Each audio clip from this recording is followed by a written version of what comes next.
వి gold trusted gold buyers మీరు తాకట్టు పెట్టిన బంగారాన్ని విడిపించి ఈ రోజు ఉన్న మార్కెట్ ధరకు కొనబడును. ఆర్టీసీలో సమ్మె సైరన్ మోగనుందా? ఇది యాక్చువల్లీ ఆర్టీసీ కార్మికులే ఒక డెడ్ లైన్ అయితే విధించుకున్నారు. ఈరోజు సాయంత్రం ఆర్టీసీకి సంబంధించి ఎండీ ఎవరైతే ఉన్నారో సజ్జనార్కి ఒక వినతి పత్రం ఆర్ అల్టిమేటం ఇవ్వబోతున్నారు. మాకున్నటువంటి డిమాండ్స్ ఏవైతే ఉన్నాయో వాటన్నిటినీ నెరవేర్చాల్సిందే.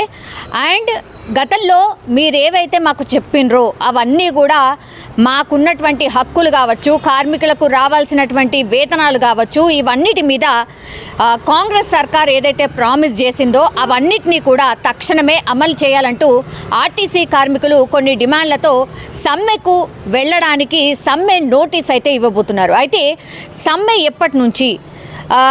సమ్మె సైరన్ మోగితే మాత్రం ఈరోజు రాత్రి నుంచే ఇప్పుడు బస్సులన్నీ ఆగిపోబోతున్నాయా, లేదంటే సమ్మెకు వెళ్తున్నామని ముందే హెచ్చరిస్తున్నారు కాబట్టి ఆర్ అల్టిమేటం ఇస్తున్నారు కాబట్టి ఇప్పుడు ఎండీ సజ్జనార్తో మీటింగ్ తర్వాత మరి సమ్మెకు సంబంధించిన నోటీస్ ఇస్తే ప్రభుత్వం దగ్గరికి తీసుకెళ్ళి నేను చర్చించి ఆ తర్వాత మీకు చెప్తాను అనేటువంటి మాట చెప్పబోతున్నారా? ఎందుకంటే మనం చూడొచ్చు పూర్తిగా ఆర్టీసీ క్రాస్ రోడ్స్లో ఉన్నటువంటి ఈ ఆర్టీసీ బస్ భవన్ అనుకోవచ్చు, బస్ భవన్ దగ్గర పూర్తిగా పోలీసులను మోహరించిన పరిస్థితి కనిపిస్తోంది. ఒక ఉద్రిక్త వాతావరణం అయితే నెలకొన్నటువంటి సిచ్యువేషన్ అయితే కనిపిస్తోంది. ఒకేసారి కార్మికులందరూ ఒకవేళ బస్ భవన్ దగ్గరికి చేరుకుంటే మరి ఎట్లాంటి సిచ్యువేషన్ ఉంటుంది? అసలు లోపలికి ఎంతమందిని ఎలో చేయబోతున్నారు? ఈ కార్మిక సంఘాలు ఏవైతే ఉంటాయో వాళ్ళనందరినీ లోపలికి ఎలో చేస్తారా, లేకపోతే సంఘాలే కాకుండా వాళ్ళతో పాటు ఎవరైతే ఆర్టీసీ ఉద్యోగులు ఉంటారో వాళ్ళను కూడా లోపలికి పంపించబోతున్నారా? అనుకోని ఏవైనా సంఘటనలు జరిగితే వాటన్నిటినీ కూడా ఎదుర్కోవడానికి అండ్ వీళ్ళతో పాటు ఏవైనా ఇంకా పార్టీస్ ఏవైనా కలిసి వస్తే మాత్రం ఎట్లాంటి పరిస్థితి ఉంటుంది అనేటువంటిది ముందే ఇమాజిన్ చేసుకొని అక్కడ భారీగా పోలీసులను అయితే మోహరించిన సిచ్యువేషన్ కనిపిస్తోంది. ఇది ఎగ్జాక్ట్లీ సంధ్యా థియేటర్కి ఆనుకొనే ఆర్టీసీ క్రాస్ రోడ్లో ఆల్మోస్ట్ చౌరస్తాని దాటగానే ఈ బస్ భవన్ ఉంటుంది కాబట్టి చాలామంది కార్మికులు ఉన్నారు, వేలల్లో కార్మికులు ఉన్నారు. మన డిమాండ్స్ నెరవేరాలంటే డిపార్ట్మెంట్స్లో పనిచేస్తున్న అందరూ ఆర్టీసీ కార్మికులు పూర్తిగా సమ్మెలోకి వెళ్లాల్సిందే, అన్ని సంఘాలు కూడా కలిసి రావాల్సిందే అంటూ వాళ్ళు డిమాండ్ చేసిన పరిస్థితి ఉన్న నేపథ్యంలో ఒకవేళ నిజంగానే అన్ని డిపార్ట్మెంట్స్ వాళ్ళు ఒకవేళ సమ్మెలోకి వెళ్తే మరి రేపటి నుంచి ఆర్టీసీ బస్ ఆర్ ఆర్టీసీ చక్రాలు కదులుతాయా? ఎందుకంటే కొన్ని లక్షల మంది ఆర్టీసీ బస్ మీదనే ప్రయాణం చేస్తూ ఉంటారు. మిడిల్ క్లాస్ కావచ్చు, ఆ తర్వాత లాంగ్ జర్నీస్ ఎవరైతే చేస్తూ ఉంటారో వాళ్ళందరూ కూడా ఆర్టీసీలోనే జర్నీ చేస్తారు. ఒక్కసారి ఆర్టీసీకి సంబంధించిన యంత్రాంగం పూర్తిగా ఆ వ్యవస్థ ఆగిపోతే ఎట్లాంటి పరిస్థితి ఉంటుంది అనేది ఒక చర్చ అయితే నడుస్తోంది. ప్రధానంగా వాళ్ళు చేసినటువంటి డిమాండ్లు ఏవైతే ఉన్నాయో ఇప్పుడు కాంగ్రెస్ సర్కార్ వచ్చి 14 నెలలు గడుస్తోంది. అండ్ ఇంకోటి ఏంటంటే ఇంతవరకు మా సమస్యల్ని ప్రభుత్వం పట్టించుకోలేదు. అండ్ ఎలక్ట్రిక్ బస్సులు తీసుకొచ్చి ప్రైవేట్కి పూర్తిగా ఈ ఆర్టీసీని ప్రైవేట్ పరం చేయడానికి ఇదొక కుట్ర జరుగుతోంది అనేటువంటి ఆరోపణ వినిపిస్తోంది.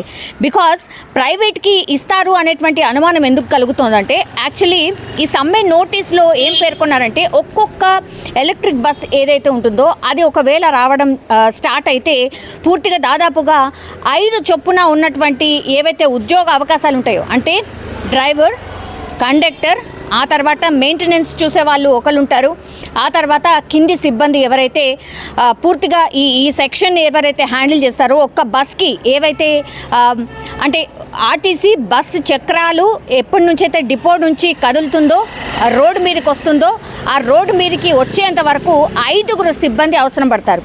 అట్లాంటిది ఇప్పుడు ఎలక్ట్రిక్ బస్సులు వస్తే ఆటోమేటిక్గా ఉంటుంది కంప్లీట్గా.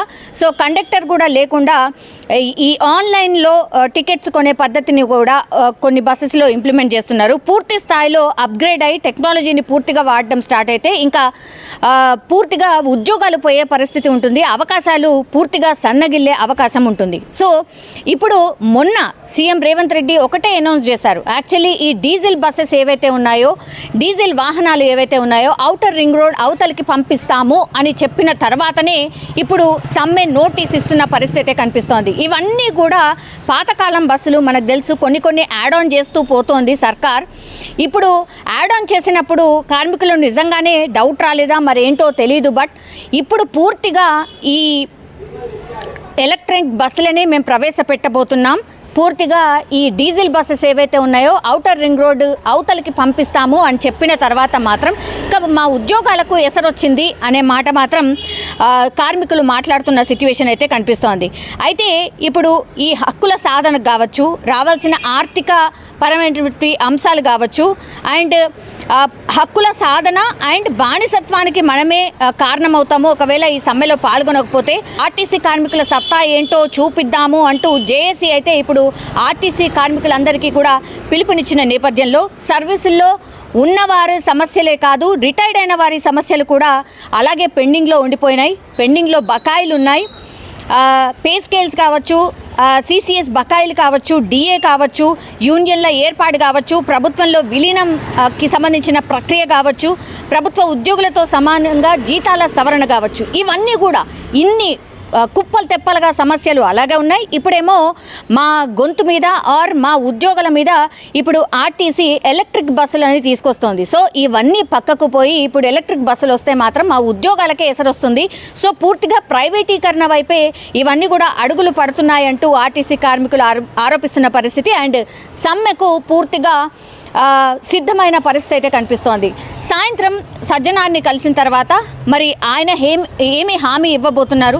ప్రభుత్వంతో మాట్లాడతాను అని చెప్తారా, లేకపోతే సమ్మె సైరన్ ఇస్తున్నారు, సమ్మెకి వెళ్తాము, అల్టిమేటం ఈ రోజు నుంచి రాత్రి నుంచే ఇంకా బస్సులు కదలవు అనే మాట చెప్తారా ఏంటి అనేది కూడా ఇప్పుడు ఒక టెన్షన్ అయితే క్రియేట్ అవుతున్న పరిస్థితి కనిపిస్తోంది. కానీ ప్రభుత్వం అయితే మరి సీరియస్గా దీనికి తీసుకుంటుందా? అండ్ రవాణా శాఖ మంత్రి పొన్నం ప్రభాకర్ కూడా ఈ ఇష్యూని ఎట్లా డీల్ చేయబోతున్నారు ఏంటి అనేది చూడాల్సిందే. ఇప్పుడు మహిళలు చాలా పెద్ద ఎత్తున ఫ్రీ బస్ని ఉపయోగించుకుంటున్నారు కాబట్టి ఈ ఫ్రీ బస్కి సంబంధించి కూడా ఇప్పుడు క్వశ్చన్ మార్క్. ఫ్రీ బస్సులు ఇక మీదట ఉండకపోతేనే మాకు బాగుంటుంది, లేకపోతే ఫ్రీ బస్సు వల్ల న్యూసెన్స్ అవుతుంది అనేది కూడా కొంతమంది కార్మికులు మాట్లాడుతున్న పరిస్థితి కనిపిస్తోంది. చాలా మట్టుకైతే ఆర్టీసీ బస్సును ఆపి కొంతమంది మరీ చాలా అగ్రెసివ్గా మాట్లాడుతున్నారు, ఆర్ బూతులు తిడుతూ మాట్లాడుతున్నారు. కొన్ని వీడియోస్ కూడా బయటకు రావడం జరిగింది. సో కార్మికుల మీద దాడులు కూడా చేస్తున్న పరిస్థితి అయితే కనిపిస్తోంది. ఇవన్నిటిని కూడా సాల్వ్ చేయాల్సిన అవసరం ఉంది. ప్రాక్టికల్లీ మేము ఫేస్ చేస్తున్నాము. ఇవన్నిటిని కూడా ఆర్టీసీకి సంబంధించిన కార్మికులకు ఒక హామీ అయితే ప్రభుత్వం నుంచి రావాల్సిందే అంటూ కార్మికులు అయితే కోరుతున్న పరిస్థితి కనిపిస్తోంది. మరి ఏం చేస్తుంది? అండ్ ఆర్టీసీ బస్ కదులుతుందా, ఈరోజు రాత్రి నుంచే బంద్ కాబోతుందా ఏంటి అనేది కూడా ఇప్పుడు ప్రశ్నార్థకంగా మారింది. కొంతవరకు అయితే ఒకవేళ వీళ్ళందరూ కార్మికులు ఈరోజు సాయంత్రం నుంచే ఒకవేళ సమ్మెకు వెళ్తే మాత్రం ఇంకా రేపటి నుంచి బస్సులుండే ఛాన్సెస్ అయితే డెఫినెట్లీ లేవు. ఆల్టర్నేట్గా అందరూ కూడా ఎవరైతే ఈ బస్సులో ప్రయాణిస్తున్నారో వాళ్ళు మాత్రం ఆల్టర్నేట్ చూసుకోవాల్సిందే.